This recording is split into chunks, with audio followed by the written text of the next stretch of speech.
guys, for today's video, magigisa tayo guys ng ampalaya at saka San Marino corn tuna. Ayan. Haluan ko siya guys ng patatas, yung ano. Pinagsabay ko na siya guys. Ito yung sa parang kukunti yung mantika guys. Dagdagan natin.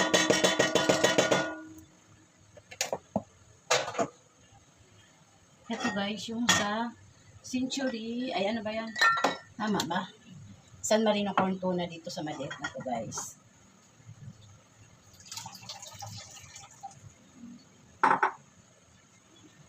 Ito guys, lalagay ko na dito yung sibuy. Hati lang to guys kasi yung kalahati dito naman sa ating magkakasabay siya guys.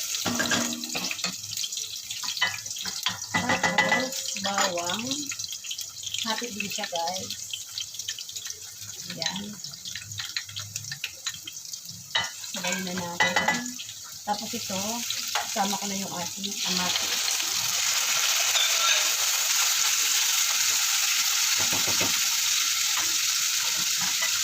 Ito dito sa guys. Naglilito ko tuloy ako guys. Tapos, sasabay ko na ito guys yung ating patatas. Para mamit na yung patatas guys. Ayan. Tapos ito, duduruin ko lang maig yung ating kamatis. Tapos ito guys, lalagyan ko rin ng bell pepper yung ating San Marino corn tuna. Ayan. Ito guys, dalawa. Hindi naman namin ito mauubos para hanggang bukas guys. Ulam namin ito ngayong gabi. Ito guys, durog na yung ating kamatis. Ilalagay ko na yung itlog. Ayan.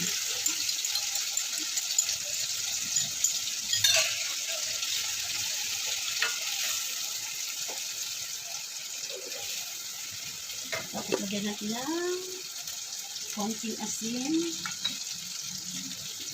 Konti lang na liquid seasoning.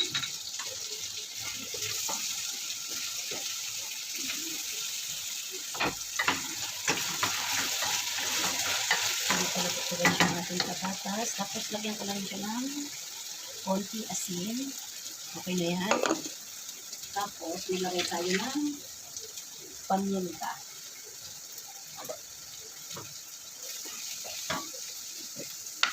Yung ating paminta.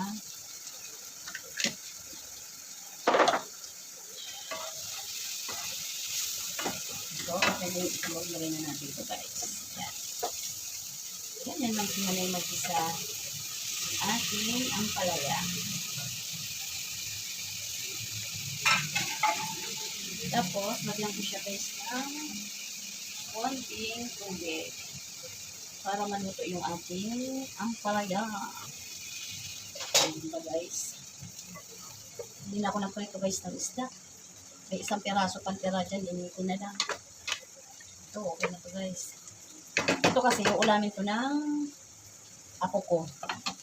Kasi naubos na guys yung biniling na niluto ko ng linggo. Sinulan niya kanina yung tira. Tapos lagyan natin to bell pepper para maluto na rin siya.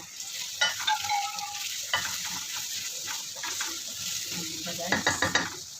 Bukas naman ng tanghali. Hindi naman ako magluluto guys. Takpan natin ito. Kasi tumitakpan natin ng konti para maluto na yung patatas. Ito yung ating dalawang San Marino corn tuna. Ito guys, ilagay na natin yung San Marino corn tuna.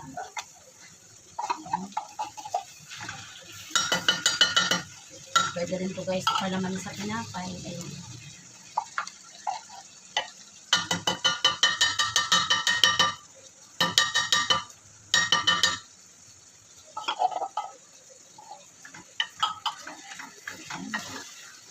Bango guys. Para din siyang corned beef. Ayan. Lagyan natin ng konting tubig. Konting lang guys. Ayan.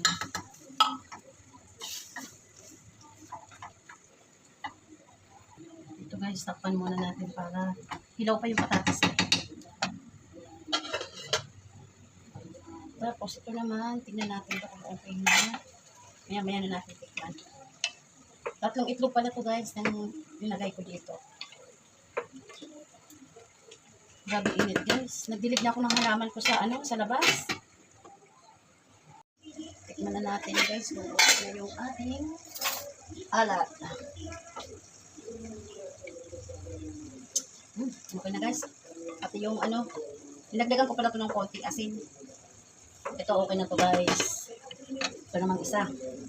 Hindi ito natin kasi may lasa na natin. Okay na to. Ang bango. Hindi natin kung luto na yung patatas guys. Konting-konti pa.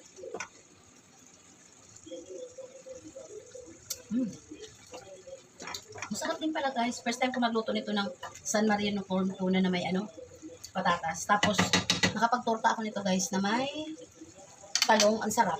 Yung corn tuna. Hindi ko lang yun na-i-vlog guys. Yung San Marino corn tuna na may talong. Yung talong guys, nilaga ko lang siya. Hiniwa-hiwa ko na siya tapos dinurog ko. Nilagyan kong itlog, bell pepper at saka paminta. Ano rin din siya, yung sangkap niya. Kompleto din. May asin, may paminta, bawang sibuyas. Ganun ang ginawa ko guys. Ang sarap niya. Sa susunod nga, lulutuin ko ulit yung guys kasi may tanong pa ako dito. Ito guys, okay na yung ating ampalaya. At saka yung ating San Marino corn tuna. Okay na to guys. Ito.